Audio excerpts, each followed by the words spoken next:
Hi there, my beautiful, healthy people. Elmira here, always helping you become a self-care boss.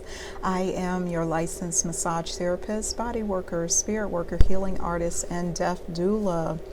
Recently, I completed a 21-day Eat Yourself Sexy journey, and I wanted to share with you what I learned or what my personal lessons were.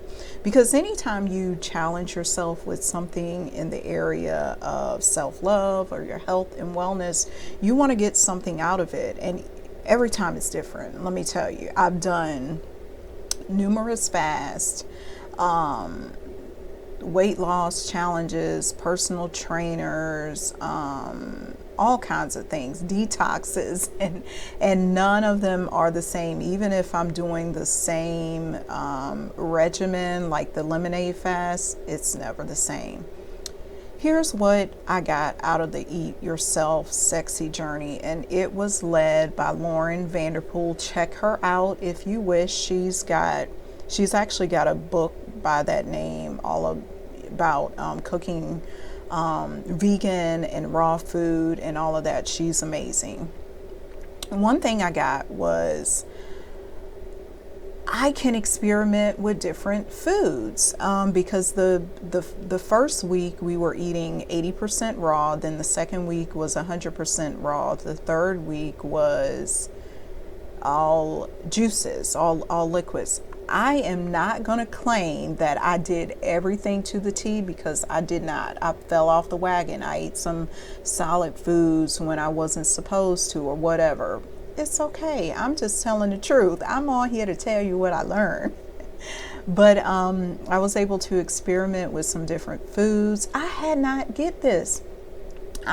eaten bananas or strawberries in a while, so it forced me to purchase some bananas and strawberries, and I was like, I love this.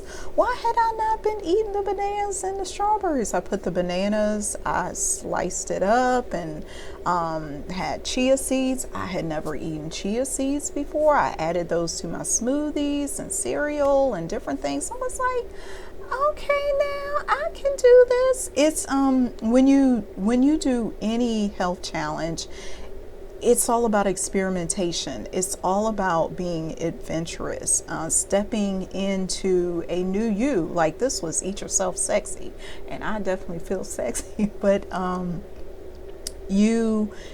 there's no reason to do the challenge if all you're going to do is the same old thing you participate in on a daily basis. So why was I going to eat the same mundane foods I had before? I made me an Asian vegetable salad. I had avocados, carrots, just all kinds of goodness, cabbage. It was so delicious. I made fruit bowls, like with papaya and apples and just grapes. It was amazing.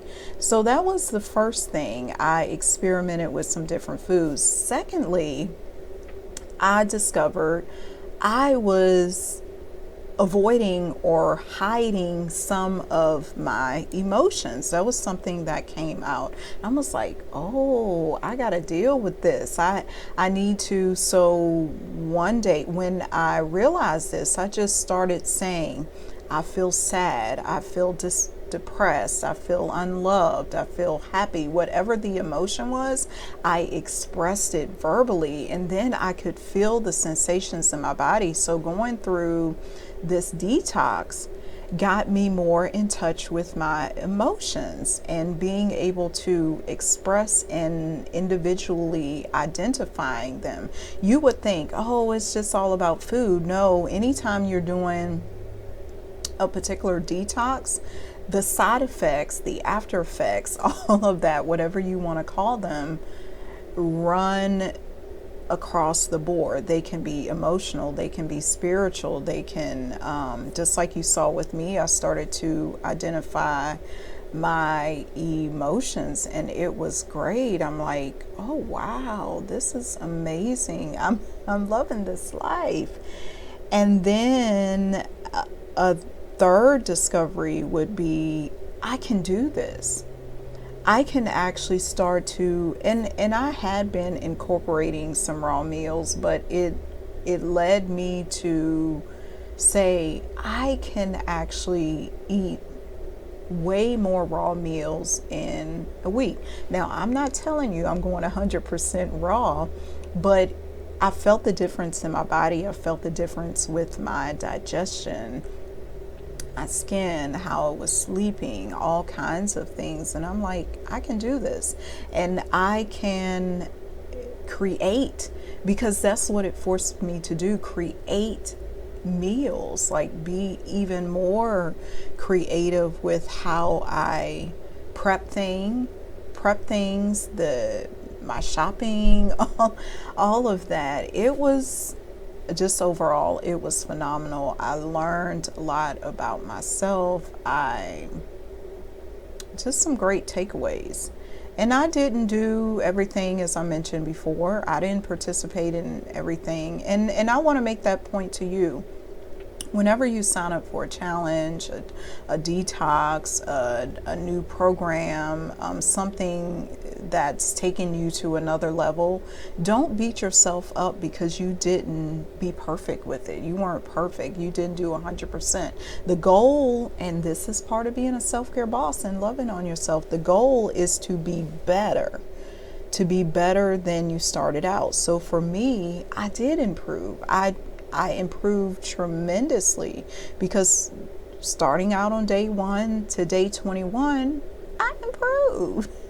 And that's what I'm going to congratulate myself for. I'm not going to beat myself up and say, oh my gosh, Elmira, you fell off the wagon. I know the moments that I fell off the wagon and I could do better, and it's okay. Don't beat yourself up. Congratulate yourself for even starting or getting to the finish line of the journey. Remember, you can book your massage with me, healing massage, at theselfcareboss.com. Again, that is theselfcareboss.com. And until next time, make it a relaxing day.